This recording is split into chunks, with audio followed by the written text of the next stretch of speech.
Hello, everyone. Welcome to the Institute for Middle East Studies at George Washington University lecture series.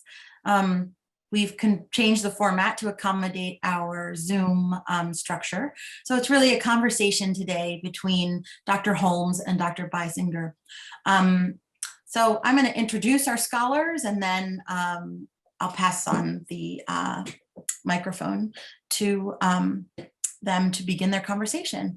So today we're going to be discussing Amy Austin Holmes' book, Coups and Revolutions, Mass Mobilization, the Egyptian Military and the United States from Mubarak to Sisi, which was published in 2019 with Oxford University Press.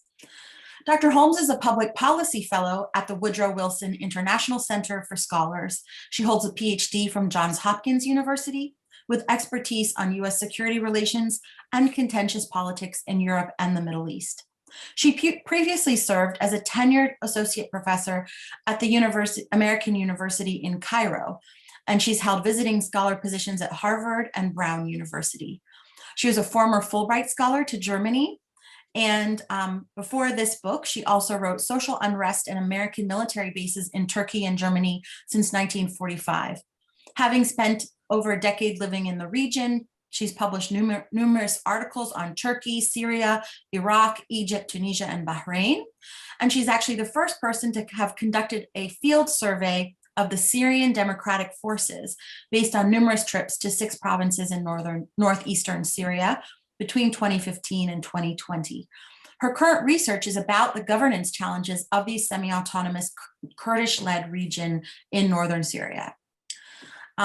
And so she'll be in conversation with Dr. Mark Beissinger, who's the Henry Putnam Professor in the Department of Politics at Princeton University. His main field of interest is social movements, revolutions, nationalism, state building, and imperialism. So particularly well-positioned scholar to be in conversation with this book today. He has special expertise on the Soviet Union and the post-Soviet states, and he's written numerous books and articles in addition to editing or authoring Scientific Management, Social Discipline, and Soviet Power in 1988, The Nationalities Factor in Soviet Politics and Society in 80, and also in 88, Beyond State Crises, Post-Colonial Africa and Post-Soviet Eurasia Compared in 22, Nationalism, Mobilization, and the Collapse of the Soviet State, Histories, Legacies of Communism in Russia and Eastern Europe, and his latest book, which is forthcoming with Princeton University, The Revolutionary City, Urbanization, and the Global Transformation of Rebellion. Sounds fascinating. Thank you to both of you for joining us today. And with no further ado, I'll just say it'll be about a 45-minute conversation with the scholars, and then Associate Director Shana Marshall, she will conduct the Q&A session. And so feel free to put your questions in the chat at any time, and Shana will be monitoring them. And I also want to thank Christian Clinton, who's our operations manager at IMIS, for taking care of all of the logistics for today. Okay, thank you. So thank you very much for that introduction. And first of all, I want to congratulate Amy on this excellent book. Amy and I first encountered each other at Oxford at a conference that had been organized by Mark Lynch on the Middle East. And that's when I first heard about her work, and I was eagerly awaiting it to be published. And so it has been, and now we can discuss it, and I'm really glad about that. Certainly, it's one of the major studies of the Egyptian revolution to emerge after the Arab Spring. It's not only a survey and analysis of the major waves of revolution and counter-revolution that buffeted Egypt during those years, but also I think it provides a lot of insight into the Sisi regime that has come to dominate Egypt since 2013 and the ways in which it's gone about crushing Egyptian civil society. Now, I'm not an expert on the Middle East, and you know, I bring some knowledge to the topic, but it's really a scant one. My knowledge is much more comparative. I learned a lot from the book, but even more, I think, you know, One thing about the book is it's also a personal memoir in some ways. It describes Amy's own experiences throughout this period as both an observer and a participant in the events that she describes in the book. So in our discussion, I want to touch on both of these aspects, on both the analytical and on the personal. So let me start with the analytical, and we can start, first of all, with the title of the book, Coups and Revolutions. That hints at some of the major theoretical innovations that Amy tries to introduce in this book. That is in particular the notion of a coup from below.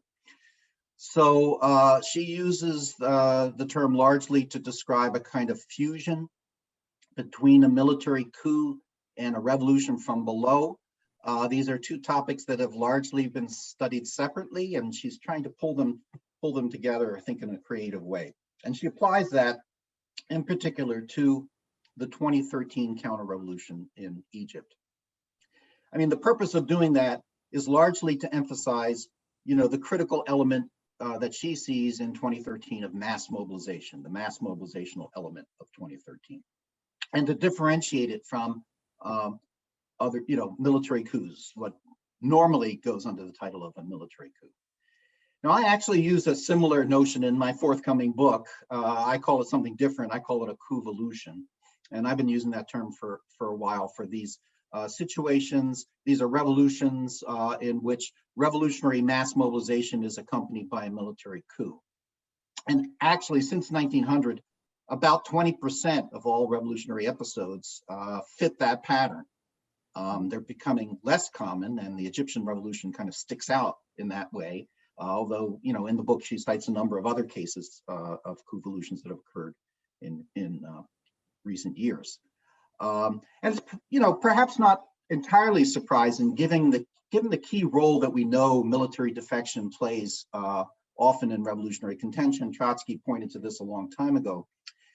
But, in reading the book, I wasn't always clear on what constituted a coup from below and what did not. And so I want to press you on this a little bit, Amy. So couldn't one say, for instance, that the 2011 revolution also was a coup from below, in the sense that, SCAF removed Mubarak, ultimately seized power for itself in the wake of these massive waves of revolutionary mobilization? What was the difference between 2011 and 2013? And, couldn't you also argue in some ways that 1952 was also a coup from below? You call it a revolution from above. And, I'm not an Egyptian expert, but as I understand it, there was a good deal of mass mobilization that surrounded 1952 as well. There was the Fedayeen, that was involved in armed attacks on the British and on the Egyptian police. There was the so-called Black Saturday, in which there were massive demonstrations and riots. So I'm trying to, I'd like you to explicate a little bit, what's the difference between 1952, 2011, and 2013? Okay. Great. Well, first of all, thank you to everyone at GW for organizing this event, to Christian, Mona, Shana, and also to Mark, of course, for offering to comment on my book. And I think, I very much appreciate your comments, and I hope that when your book comes out on the coup-volutions, that I will get a chance to grill you in return.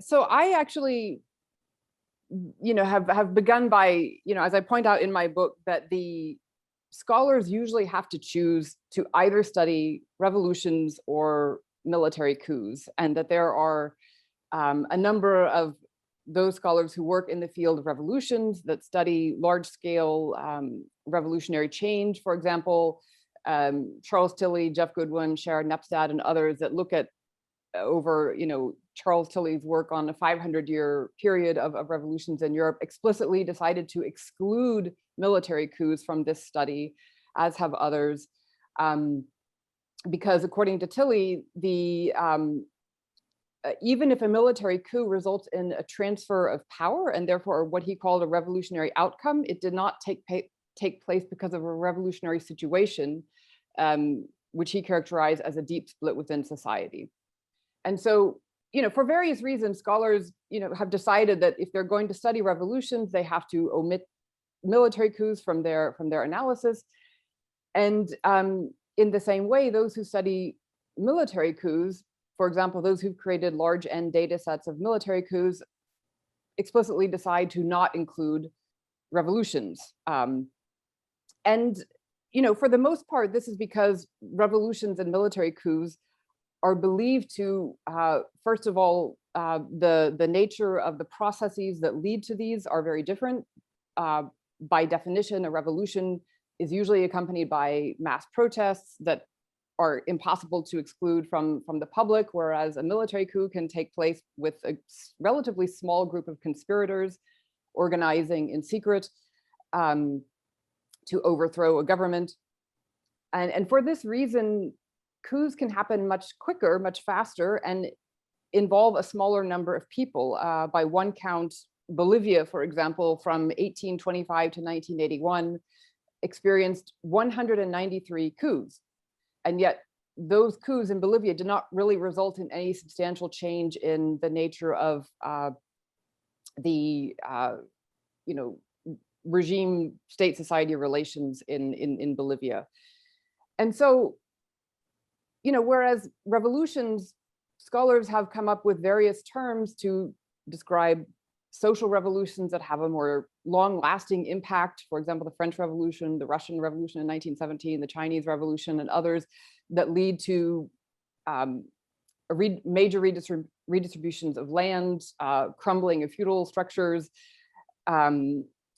whereas political revolutions, of course, are believed to be significant in the sense that they bring about a change in the institutions of political power, but not necessarily large-scale political economic change. So Tunisia, for example, after 2011 is usually considered a political revolution. So, but if you look at, a lot of these theories of revolutions actually had been developed until really 2011, had been developed in other regions of the world. So by studying Europe or by studying Asia, Latin America, but not by studying the Middle East. And so when you had this eruption in late 2010 in Tunisia, and then in 2011 in Egypt, there were a number of, I believe, there was first of all the tendency to call this an Arab Spring, which is a term that I try to avoid using because that actually erases the agency of non-Arabs who played an important role, not just in Egypt, but in other countries in the region. So what I tried to do is, instead of using, an Arab Spring, of course, came from the West. This was a Western term to refer to these uprisings.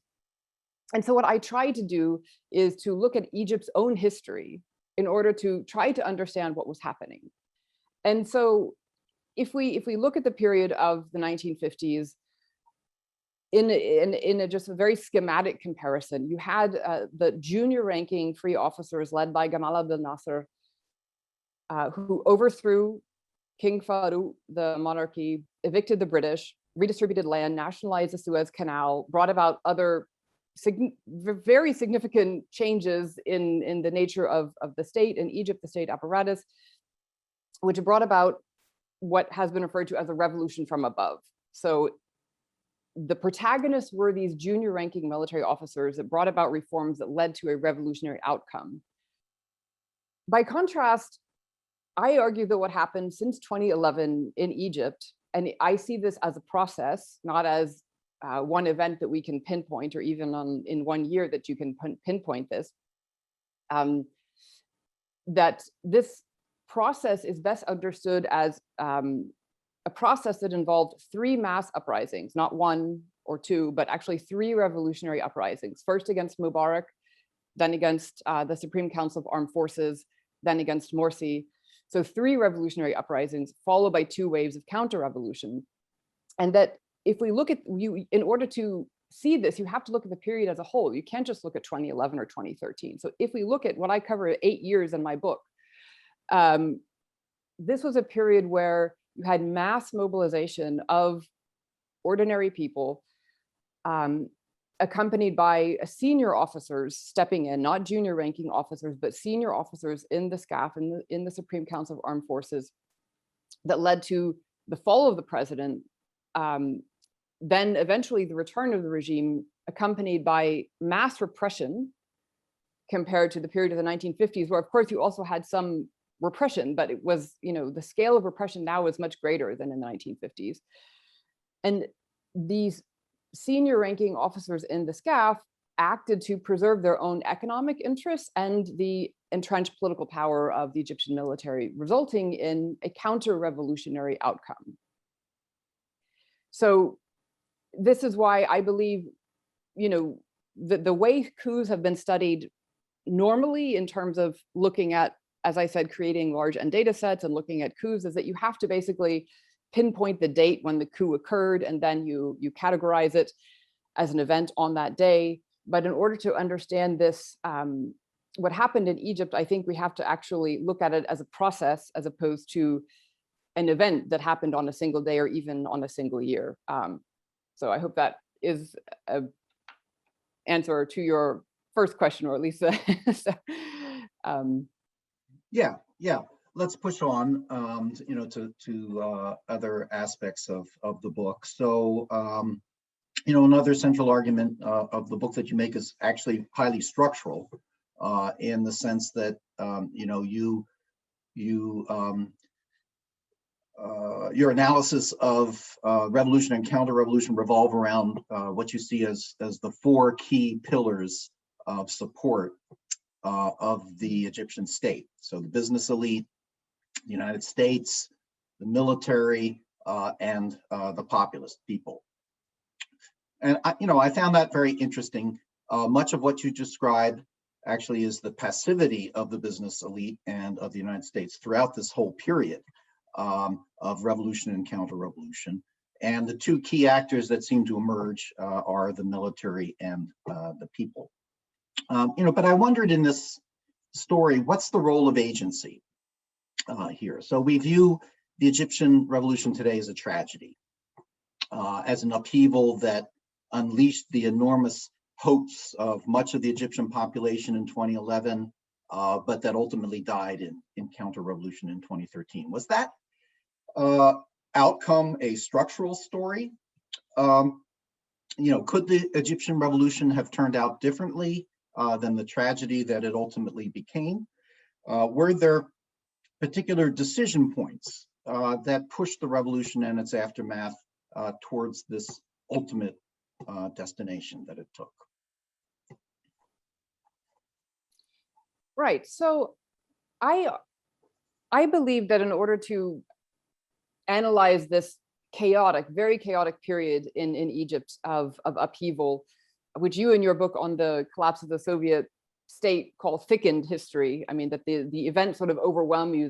Things are happening so quickly and so fast, people can't really process what's happening. I mean, that went on in Egypt for years, not just a few weeks or months, but this period of sort of chaos and uncertainty led me to decide, okay, well, there's so much happening in Egypt, I can't possibly study everything, right? So I had to ask myself, what are the most crucial actors in a period of revolutionary upheaval in order to analyze the Egyptian state? Because after all, this was a revolution directed at the state apparatus. And so I argue that the 4 pillars of the Mubarak regime that were most crucial during a period of revolutionary upheaval were the Egyptian military, the Egyptian business elite, the United States, and the opposition, or ordinary people who transformed into the opposition. And then I explain in, I think, chapter 2, that I'm really borrowing from 4 different approaches to the study of revolution. So from the state-centered approach, the mass mobilization approach, the political economy approach, and the international approach. So in choosing these 4 actors. So, and I distinguish between these four actors who I see as pillars of the regime. I distinguish them from components of the regime. So a component of the regime would be, for example, I believe the Ministry of Interior or the National Democratic Party under Mubarak, or the Ministry of Information, the state media, that were also important parts of the Mubarak regime and helped him stay in power for 3 decades. But those actors had less agency, I believe, than these pillars. So when Mubarak instructed the Ministry of Interior, the police, to attack unarmed protesters on January 28, they did. When Mubarak instructed the state media to report that the uprising was a result of foreign conspiracy, they did. When he instructed the cell phone companies and internet providers to shut off cell phone and internet connectivity in Egypt, they did. So these, were following orders from Mubarak, whereas the pillars, I argued, had more agency. They could decide if they wanted to continue to prop up Mubarak or withdraw their support from him. And so, for example, you mentioned the business elite. So if you look at both the political elite and under Mubarak, you had some people like Safwat al-Sharif, Zakaria Azmi, Yusuf Wali, and Amr Moussa, for example, who were very loyal to Mubarak for a very long time. Zakaria Azmi was his head chief of staff for 22 years. But these people could be relatively easily marginalized by Mubarak. For example, when his son Gamal began to ascend to power, or he was being prepared to replace Mubarak. Whereas the business elite, they could not be so easily marginalized. I mean, because of their vast financial networks, their wealth. In theory, the business elite could have decided to fund the opposition, like you see in other countries where business elites fund the opposition to a dictator. They could have organized some kind of boycotts, or they could use their wealth to continue to prop up Mubarak. And so the point is that the business elite had some autonomy from the regime, and so more so than the political elite. And so this is why I think it's important to look at what they were doing during this entire period, regardless of whether they chose to use their leverage or their wealth to support the opposition or not. And actually during 2013, you did have people like Naguib Sawiris who, openly bragged about how he provided financial support to Tamarod, the grassroots campaign to collect signatures to demand an early elections and the fall of Morsi. He commissioned a music video, promoting this movement against Morsi. He allowed the offices of his party, the Free Egyptians, to be used for this signature campaign. So, I mean, that's just one example where in 2013, it became much more clear that the business elite actually were actively supporting this. So this is why, I mean, just to explain this one pillar of the business elite. The United States has supported Egypt really since the Camp David Accords with unceasing military aid, the second highest military aid package in the world after Israel. And I use the ideas of linkage and leverage developed by Levitsky and Way to show how if you apply their framework in terms of the different types of linkage and leverage that the United States has over authoritarian countries, intergovernmental leverage,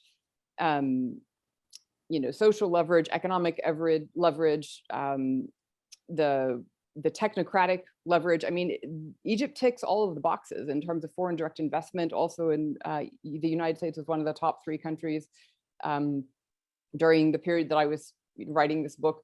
So the United States does have leverage over Egypt, but we don't always choose to use our leverage as the United States. And so this is why, and I would, I don't want to jump too much ahead, I guess, but I just would say that the decision in 2013 to not decide if this was a coup or not, was a decision. I mean, the decision not to decide was a decision, because according to US law, we should have cut off military aid after a coup. But we decided not to, the Obama administration decided not to decide. And so this, this is another example where I think the lack of action or the lack of a decision is also a decision that can have enormous consequences. So I don't know if I answered your question, but that's to sort of explain why I chose these particular 4 pillars in my analysis of this to analyze the state apparatus. And I would just, add, if I can, that I think,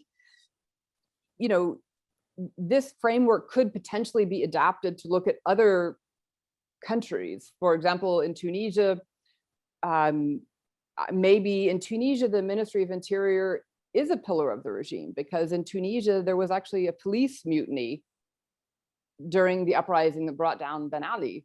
And so perhaps in Tunisia, the police, the Ministry of Interior, has more autonomy. Perhaps they should be a pillar of the regime in addition to the military, or instead of the military. France would be the external actor propping up the regime, not the United States. But my point is that, and there may be some countries where there are 3 pillars or 5 pillars, but my point is that I think the framework that I developed because I think these are the actors that have to be studied in order to really understand a revolution. But potentially this could be applied to other countries as well, but adapted according to circumstances. So let me push you on this in a somewhat different way. So, I mean, there are 2 aspects of the Egyptian revolution that have always puzzled me. The first is, why the military decided to hand power over to Morsi in the first place after having evicted Mubarak. And the second is why the military decided to seize power and take power back in 2013. So, it's a kind of stark contrast, those two decisions. Now, you make the point in the book that Morsi didn't infringe on any of the military's traditional privileges or its power, and that the military was generally satisfied in certain ways with the Morsi regime. You can correct me if I misstate your argument, but you argue that the military ousted Morsi because that's what the people were demanding in some ways. That's what made this a coup from below. So, of course, we know not all people were demanding Morsi's ouster. But more fundamentally, why should the military care about what the people were demanding? And why should the military overthrow Morsi if they had everything that they wanted?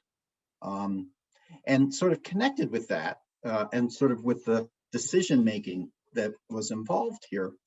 So when did the military decide to overthrow Morsi? At what point did they decide that that was the path that they wanted to take, especially given that Morsi really hadn't challenged their power? So I think that's something that people are still asking themselves and puzzling over. When exactly did the Egyptian military decide to step in and remove Morsi? And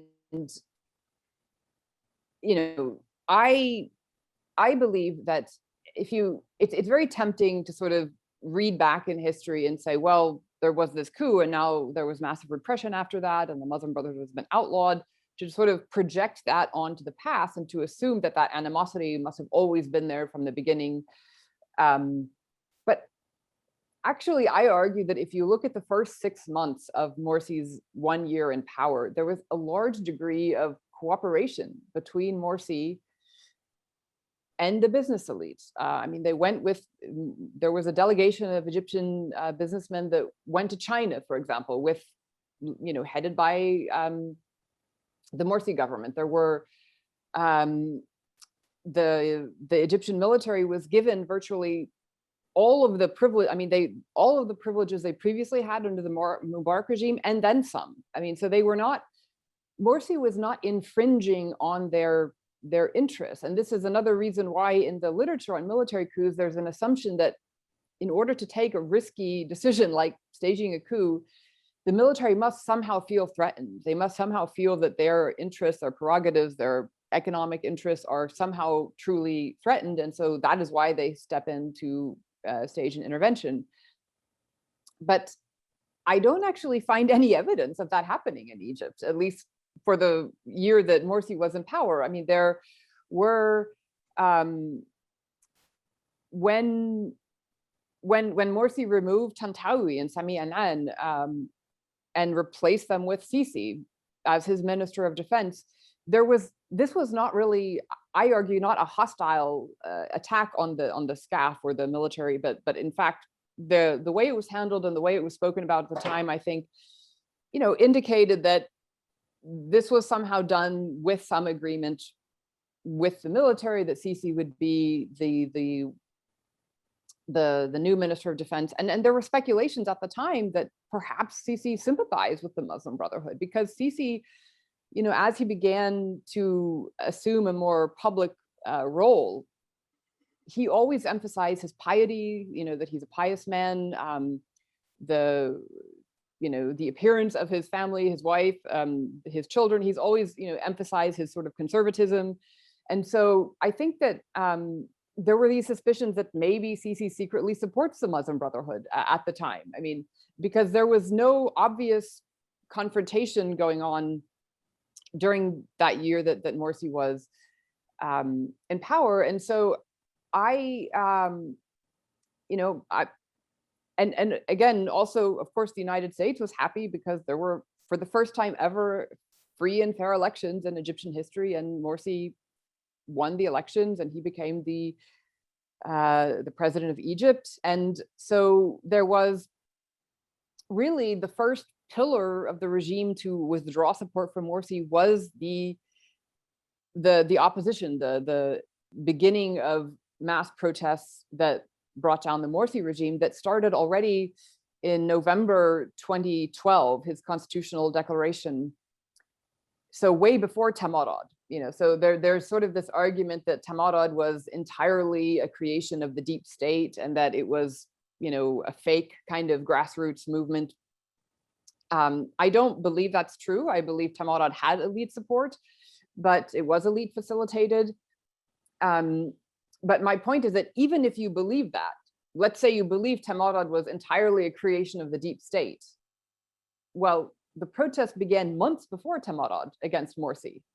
So you can't really explain the emergence of protests to Morsi just by, referencing Tamarad. And in my book, I study and I visited the branches of Tamarad in many of the governorates around Egypt outside the capital, and Tamarad branches continued to exist after the coup for, so if it was a product of the deep state, and the whole purpose of Tamarad was to overthrow Morsi, then why did Tamarad branches continue to exist into 2014, 2015, and even later? So this is why, I argue in the book that there were key members of Tamarad, particularly in Cairo, that were, I believe, entirely co-opted, that were perhaps taking instructions even from the military. But the Tamarad branches in Alexandria, in Aswan, in Minya, in Asyut, and the Canal Zone, they were not, they actually, I believe, truly saw themselves as another wave of the revolution that would bring down Morsi, or hold for elections, early elections, and that they were, continuing the revolution in their minds. And so this is why it was this mass mobilization from Tamarad branches all across Egypt and other actors, activists that were not part of Tamarad. And the emergence again of these millionaires, the million people protests and other large protests, that is actually what threatened the military. It was not the Muslim Brotherhood. What actually threatened the military is that they saw these are mass protests emerging again, which they could not control. They could not control the actions of millions of Egyptians all across the country. And they knew that this could get out of hand if they don't step in. And so my argument is that what actually threatened the military was the emergence of these mass protests under Morsi and against Morsi.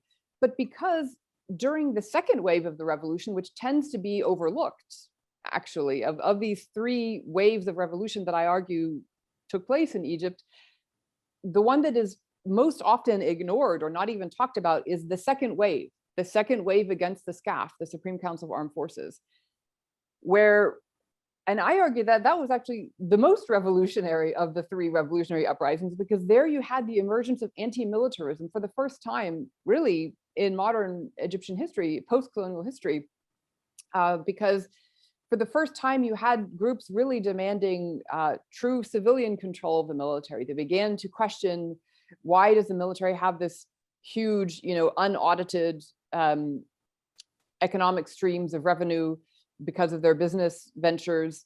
Why is the Egyptian military making pasta and bottled water, and why do they own all these resorts on the North Coast and elsewhere?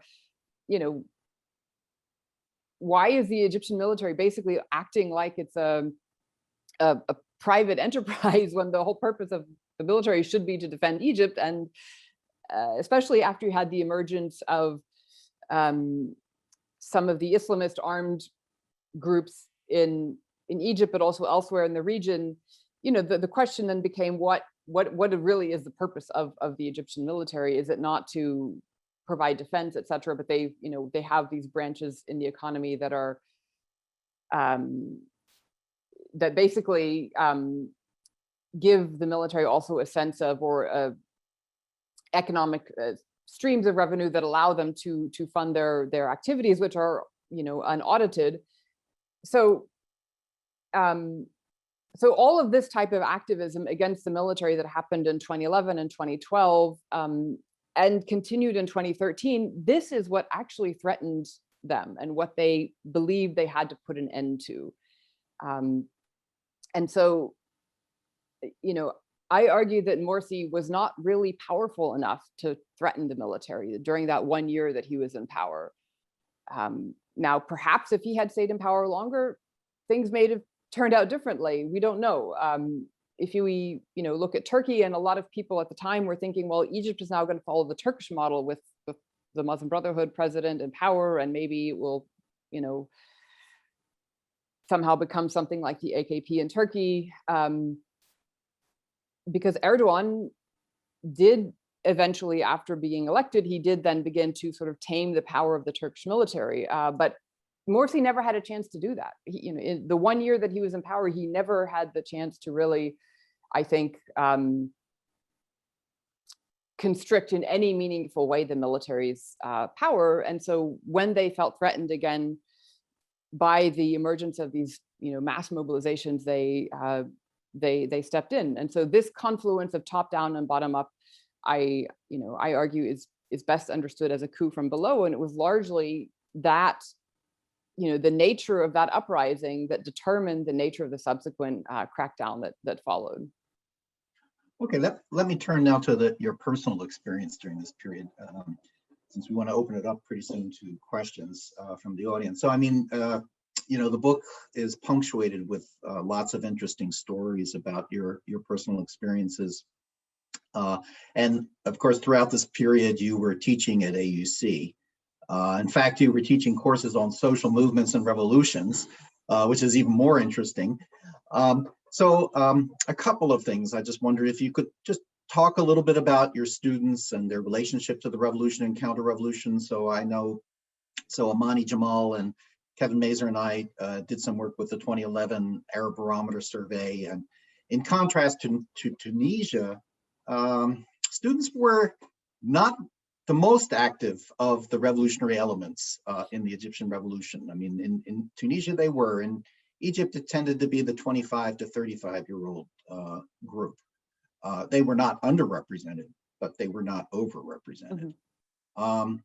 So what was it like teaching at the AUC campus? And then, of course, we also want to know more about your leaving AUC and about the circumstances of that and how that relates to much of what you talk about in the book. Mhm. Right. So I was hired to teach classes on social movements, revolution, development, and other courses as needed in the department back in 2008 to replace Saladin Ibrahim, actually, at the time when he was unable to go back to Egypt. And so I almost, sometimes twice a year, but at least once a year, yeah, I was teaching this class on social movements and revolutions, both for our undergraduate students and for the graduate students in our master's program. And I do feel incredibly fortunate. And I think it's something that, few have the opportunity to live through a revolution and also teach classes about a revolution while living through one. It was truly a remarkable experience, and I feel very fortunate that I was able to live in Egypt during this time and to witness as many things as I did, and I learned a great deal from my students, and I thank them in the acknowledgements of my book for all that they taught me. And I couldn't, of course, mention everybody by name, but I'm incredibly grateful to everyone I met during the many years I lived in Egypt. So the American University in Cairo is an elite university in Egypt. Both of Mubarak's sons, actually, Gamal Mubarak and Alat Mubarak, had been students at AUC before I started teaching there, just as one example of how high-ranking figures in the regime would sometimes send their children there to study at AUC. But then there were also a number of AUC students who were very active participants in the revolution, people like Hossam al-Hamalawi, Gigi Ibrahim, others who now, for example, Hussein Bayoumi, who's now working in human rights sector, and others. I mean, so just there are many. So there are examples of students at AUC on really very different sides of the political spectrum, and so I think that AUC has a special place in Egypt, and it was founded in 1919, so recently celebrated their 100th year anniversary. And I think that, as a private university accredited in the United States, Egypt, the American University in Cairo has, I think, in the past played an important role in the sense of, even though it's, a relatively small university compared to some of the Egyptian public universities, but because we are accredited, or I shouldn't say we, they now, I'm no longer part of AUC, because the AUC is accredited in the United States, AUC is required to uphold academic freedom in order to remain accredited as an institution of higher learning. And yet, sadly, in my experience, over the years living in Egypt and as a professor at AUC, when students and faculty even would face challenges or face problems from the regime because of their research, the university has been rather timid in actually defending their own faculty and their own students, perhaps defending them in private, but there's not really a willingness to publicly defend the necessity of maintaining and upholding academic freedom, although that's actually required according to their charter in order to remain an accredited institution. And so I think that the unwillingness to publicly support faculty is a real problem in general, not just in my personal experience. I mean, I came to the Wilson Center in September 2017 for my post-tenure sabbatical, expecting to spend one year here and then return to Egypt. I just had a few suitcases with me. I sublet my apartment in Cairo. I was fully intending to go back. And soon after I arrived, people that were close to me were arrested and imprisoned. And then in the spring of 2018, just a few days before the presidential elections, I was attacked in the Egyptian state-controlled media. They, by name, as a professor at AUC, that I was conducting research that was somehow part of a conspiracy against Egypt. mentioning that I had visited a Nubian resettlement village. And the Nubian resettlement villages were, by the way, created under Nasser. They had nothing to do with Sisi.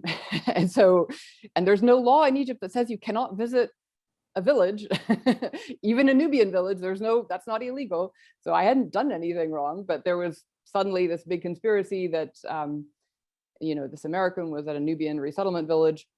And it was ridiculous. I mean, talking about fourth generation warfare, connection to the Muslim Brotherhood, etc., even potentially, Nubian separatism, which, is has never been on their agenda, like never has that been on the agenda of Nubian activists. They've demanded for recognition in Egypt's constitution, which they actually got in 2014. And the research that I had been pursuing on Egypt's NGO law was fully approved by AUC. I had all of their approvals, IRB approval to hire research assistants, approval to travel throughout Egypt. My travel was booked by the AUC travel office. Every single thing I did was approved by AUC. But then when I am attacked publicly, there's no public defense of me. And this is, really a problem, because I was truly only being attacked for this research. I mean, and AUC expects their faculty to do research. They're expected to do research, to be hired, to get promoted, to get tenured. So if a university is unwilling to defend research that they had approved, that's a problem. And but the larger problem with the lack of academic freedom now in Egypt is that, Egypt has been imprisoning, and we haven't really talked about the massive levels of repression that are happening, and probably most of the people on this call are familiar with it. But if a country, any country, not just Egypt, but any country anywhere in the world imprisons their best and brightest, they will not develop to their full potential. Not economically, not in terms of political development. And so this is, the massive levels of repression and ongoing crackdown against really the best and brightest of Egyptian youth is going to harm Egypt's ability to develop economically. And so I just think this is really a huge problem. Not just, the loss of academic freedom is not just a loss or a problem for academics, it's a problem for all of society. And so I think this is something that, again, the US could play a more proactive role, I think, in this regard, but I'll leave it at that for now. So. Great. Well, we should probably turn to the audience at this point in time if there are any questions from them. Yes, thanks. We do have one question already. This is from Dowon Kang. He says to Dr. Holmes, one, why do you think the 2019 Muhammad Ali popular uprising attempted and the 2020 Gelabia uprisings failed the way they did? And then number two, part two of the question. Sorry, I don't see this in the chat. Sorry, could you repeat it? I'm sorry. I was looking for it in the chat and I wasn't. It was sent just privately. So I will paste that into the chat right now. So there, everyone should see it. But the second part of the question, there appears to be a large frame shift among the Egyptian public regarding engaging in revolutions compared to the 2011-2013 period, and in particular under Sisi in light of the 2019 and 2020 movements. Why would you say this is the case?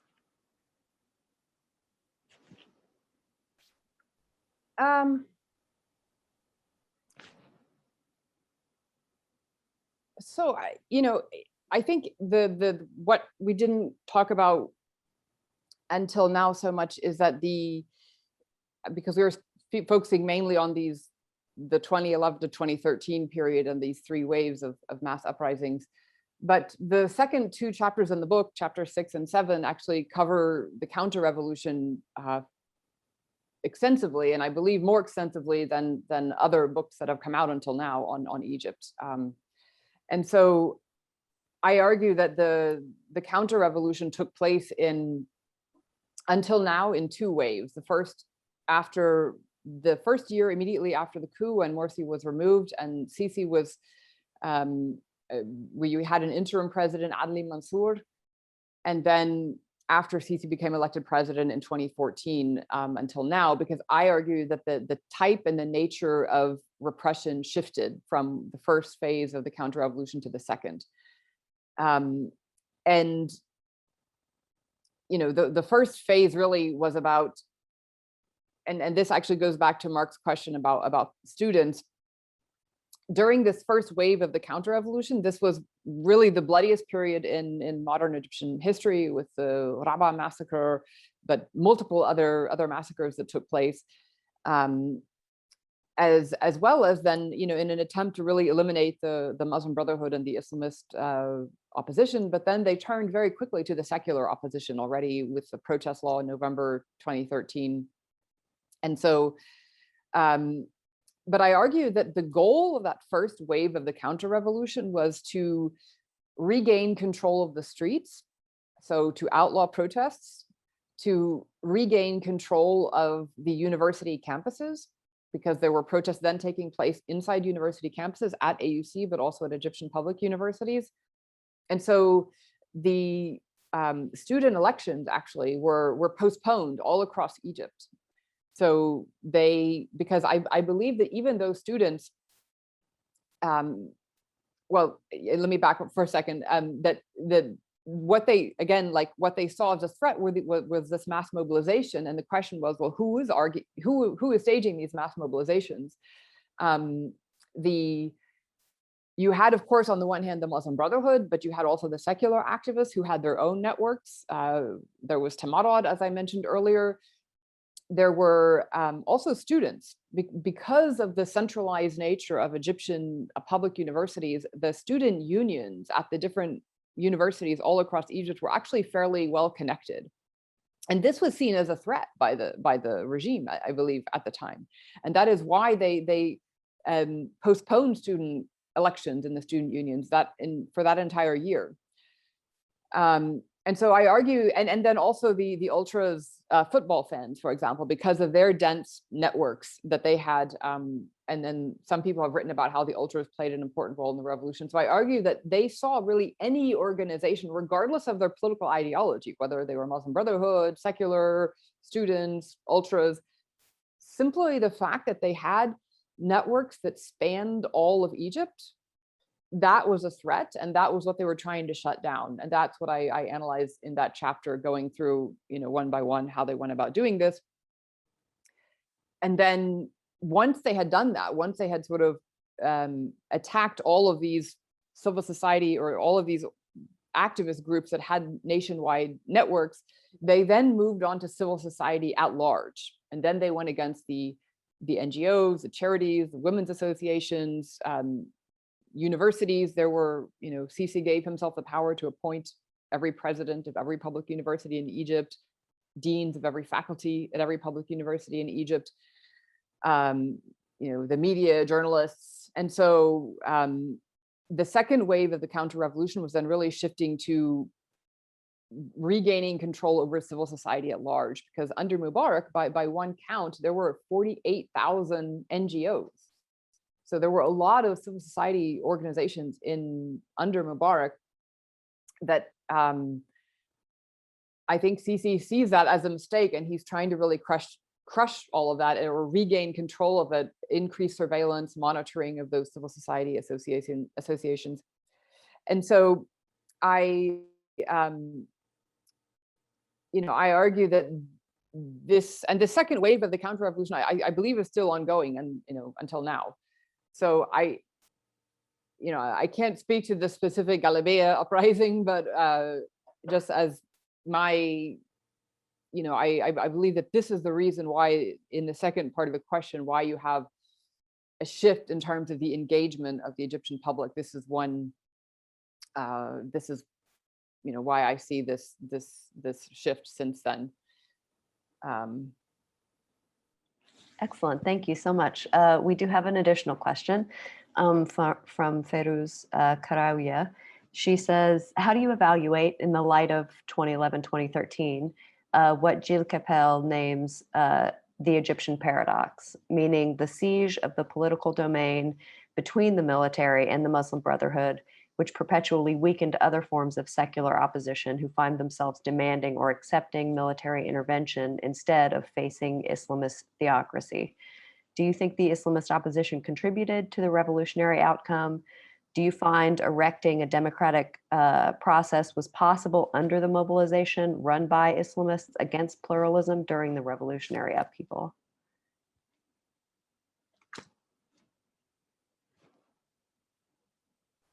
Okay, so I think that, I think that this is one of the questions that I think Mark was alluding to before also, in terms of mistakes that were made or contingency. And,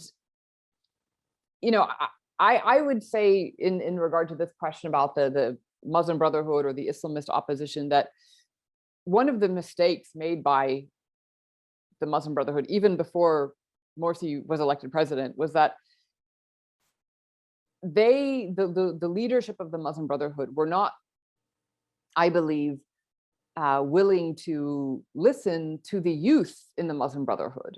They were, because you had actually within the Muslim Brotherhood, you had youth activists who were criticizing the way the Muslim Brotherhood had been. For example, they didn't immediately call for their members to take part. The Muslim Brotherhood as an organization did not call their members to take part on January 25 at the very beginning of the revolution.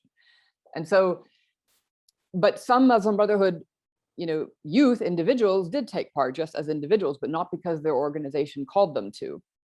And so this is just one example of why some of the youth in the Muslim Brotherhood were critical of their leaders and critical of other things as well. And so they were within the Muslim Brotherhood, there was actually this generational, excuse me, I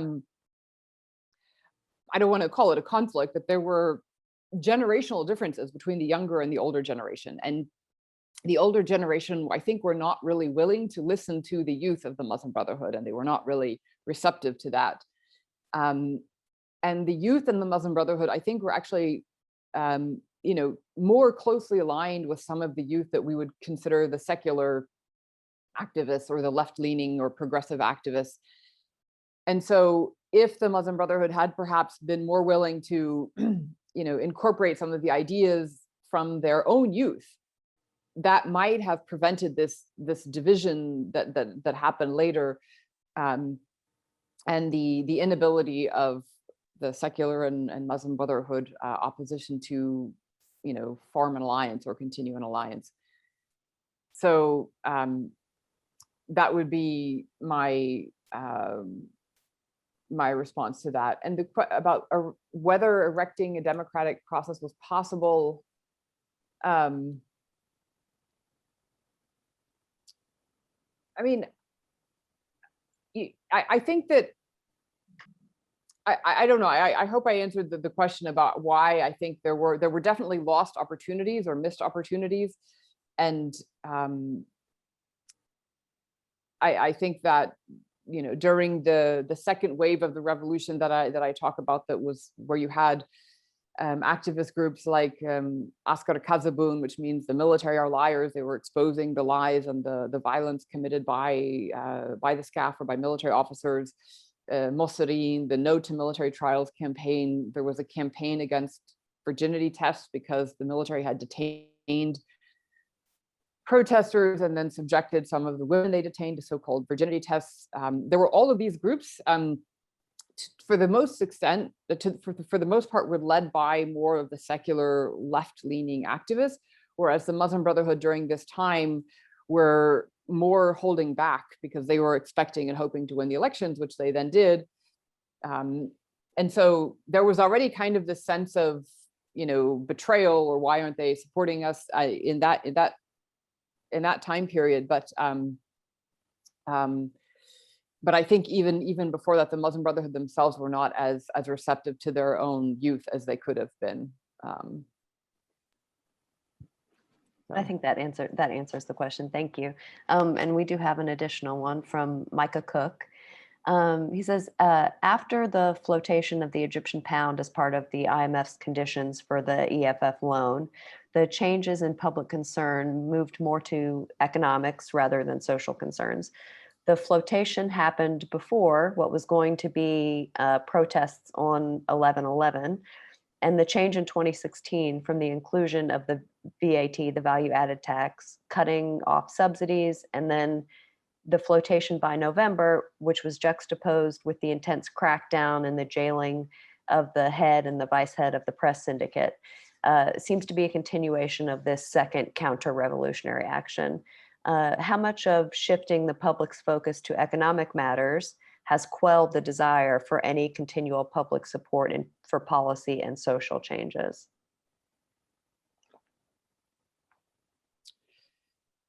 Right. That's a great question. I think that the question of the cutting of subsidies is quite, it's a very sensitive issue in Egypt, particularly because of the large number of people that rely on subsidized bread, subsidized gas, subsidized fuel, subsidized, and so these things are quite, I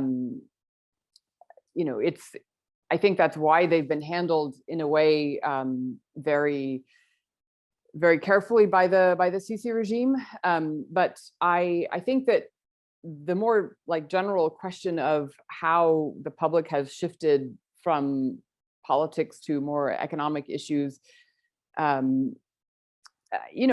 don't really necessarily see these as different things. I mean, there's this is why I think that looking at the question of, or let me start over. I think that that Sisi has done a good, a fairly, how should I say, he's been very adamant in focusing on trying to steer Egypt towards these large-scale development projects, like the enlarging of the Suez Canal, building the new capital outside of Cairo. And these large-scale development projects, of course, he's trying to use them as a more of a symbolic, I think, sign to all of Egypt and to the world that Egypt is, back on its feet, and Egypt is going to become again maybe a leader of the region, but this kind of development that is really based in part also on previous, Nasserist ideas of the importance of the Suez Canal symbolically, but the actual enlargement that happened didn't really help very much, as we saw recently with a ship that got stuck in the Suez Canal.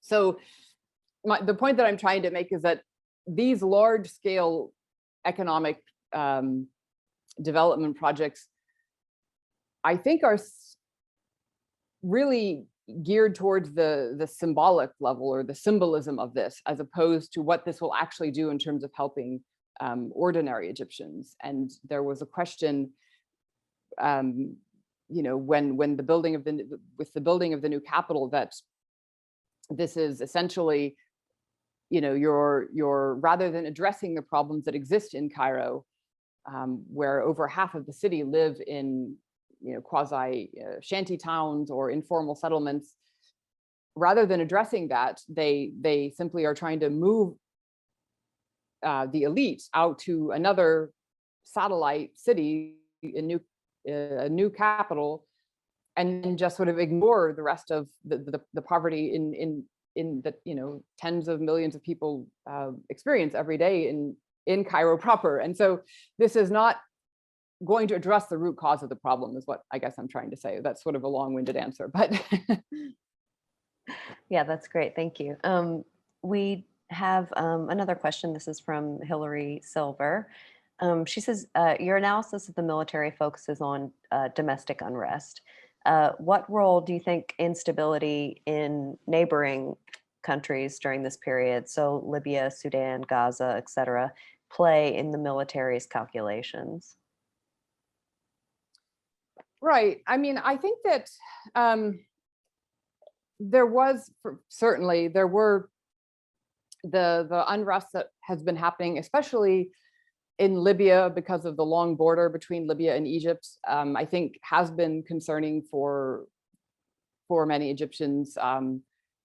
Also, the unrest or the civil war in Syria. I think that's something that people maybe underestimate, that this as bad as things are in Egypt, for many Egyptians, they do look to Libya, for example, and Syria, and they think it could get worse. And so this is perhaps why there's been until now also a sort of a toleration of the high levels of repression that have been going on now for several years in Egypt since 2013.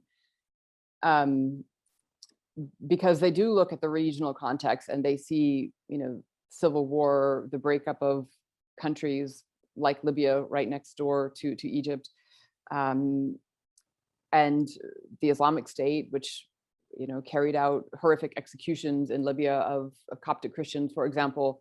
So I think it's absolutely true that the regional context has perhaps led to some people becoming more conservative, if that's the right word, or more timid, or more willing to sort of go along with the current the government in Egypt and despite high levels of repression. And especially the border to Libya is concerning, because it's really kind of an open border. People can flow back and forth. It's a large desert border for the most part. It's not really being policed. But also the revolution in Sudan, I think, is quite shows that the wave of these revolutions is not over. And if we go back actually to the comparison to the 1950s, where this wave of sort of Arab nationalists, if you want to call it that, revolutions in the 1950s that swept the region from beginning in really Egypt in 1952 until Libya in 1969, that was a 17-year period of unrest. So if we think of that as one wave of protests all across North Africa, and including Syria, Iraq, and elsewhere, that lasted for 17 years, that's quite a long protest cycle. Longer, for example, than the cycle of unrest that Mark wrote about in his book, that brought down, within like 4 years, the Soviet Union collapsed. I mean, that happened relatively quickly, but the wave of protests in the Middle East in the 1950s and 60s lasted for 17 years. Of course, that does not mean that this current wave that we're now experiencing, or that's happening in the region, will also last for 17 years, but it's been 10 years now, 11 years almost, right? That since the start of this, the unrest in Tunisia in 2010, and it's still going on in Sudan, in Iraq, Libya, Lebanon, and elsewhere. So I think we're still very much in the middle of this wave, and it's unclear how long this will continue, but and it's also unclear how the regional context may again change people's perceptions, because as much as Egyptians may be fearful of what happened in Libya and Syria and think they don't want that to happen in Egypt, they also, I think many Egyptians were inspired by what happened in Sudan, for example. And so I think this is, remains to be seen how these regional dynamics will continue to play out and shape the calculations of people inside Egypt. Great, thank you. I think we have time for one more question, and I have one. So my question is about the role of the Gulf states as a pillar of the regime. So, of course, the Gulf states have provided historically a great deal of support to Mubarak. I mean, certainly to Sisi we've seen, but before to Mubarak also, especially given their fear of the Muslim Brotherhood, right? Because the Muslim Brotherhood represents, especially in the Egyptian case, at least theoretically, a democratically elected form of a religiously based government that is a direct, I guess, threat to the Gulf government, religiously based, authoritarian, no democratic elections model. To what degree do you think they are becoming a pillar of the Sisi regime, and to what extent they were integral to bringing it to power? Yeah, excellent question. So when I was finishing the book in 2018, 2019, I started to think, should I include the Gulf as a pillar of the regime? I mean, I was thinking this before also, but ultimately, I believe, and as I wrote in the book, it's too early to tell if this support from the Gulf will continue long enough to justify it becoming a pillar of the regime. I think it was more like a crutch, an emergency crutch that was provided, not actually even to the regime as a whole, but to Sisi himself as a personal favor, to support him in assuming power. In contrast to aid from the United States, which supports the government or whoever is in power. Whereas I see the money, the billions of dollars that came from the Gulf, as really a favor or a support to Sisi as a person, as opposed to supporting the military as an institution, which is what U.S. military aid is for, right? I mean, so that's the first thing, that it hasn't continued long enough to justify becoming a pillar of the regime. But if it does continue, if this level of support from the Gulf continues for the next 10 years, then should modify the framework and say now they are a pillar of the regime. But I don't think it's continued long enough to justify that, first of all. Second of all, the money, and I say as a personal favor to Sisi, I mean, a little bit, I'm just emphasizing this because it was clear in 2018 when the elections happened, when Ahmed Shafiq said he was going to run against Sisi, then he suddenly was, basically deported from where he had been in exile in the Gulf, came back to Egypt, was incommunicado for at least 24 hours, maybe longer, then came back into public and said, okay, I changed my mind. I mean, it was pretty clear that they did not want even another military figure to run against Sisi. So it's not just that this money is supposed to support the military in Egypt, but I think it's really supposed to support Sisi. I mean, that's my reading on it. But yeah, I mean, I have graphs in chapter 7, I believe, of the book that shows the huge amount of monetary flows that were coming into the central bank in Egypt within days, and then within the subsequent few years in Egypt. So it was enormous sums of money. Sisi, I believe in 2014 already called Egyptian people to sort of support Egypt and donate money to keep the country afloat.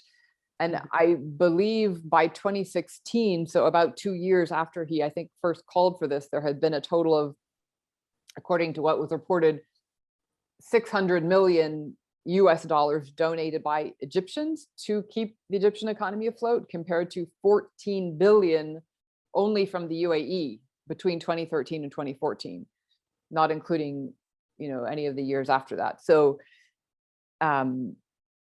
this is clearly huge sums of money, but it's also interesting if we go back to the question of the counter-revolution, and I argue that if coups and revolutions have been studied separately for the most part until now, counter-revolutions have received very little study, actually. And if we look at how other counter-revolutions occurred after the French Revolution, Charles Tilly analyzed the Vendée as a regional backlash against the revolution. In Russia, there were the White Armies fighting against the Red Army, as that was the counter-revolution that Trotsky wrote about. I believe Dan Slater has analyzed how in the former British colonies in the post-colonial period, an elite party played the role of a counter-revolutionary force in restoring order. But in Egypt, the counter-revolution was not a regional backlash. It did not happen because of a foreign military intervention. It did not happen because of a elite party that was carrying it out, because Sisi hasn't really created a party like Mubarak had for 3 decades. So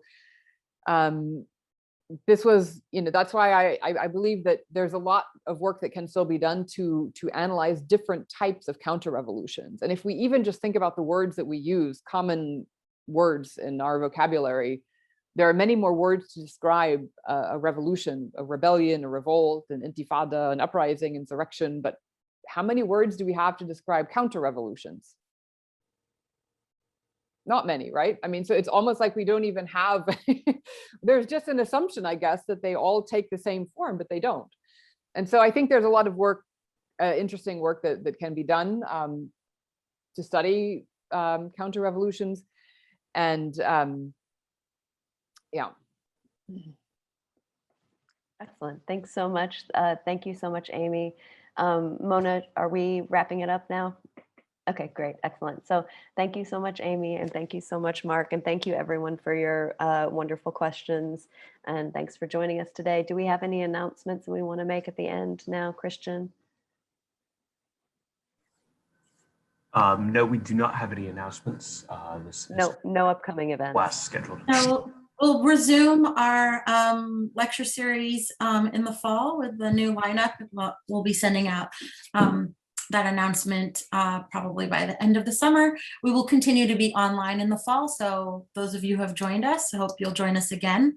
Thank you again, Amy, for sharing such insights, and to Mark for asking really compelling questions. It was great to have you guys in conversation, and thanks so much. And Amy, where's your book available? Online, you can buy Pretty it much on the web, the publisher's website, or on Amazon. And I forgot to say the paperback is coming out any day now.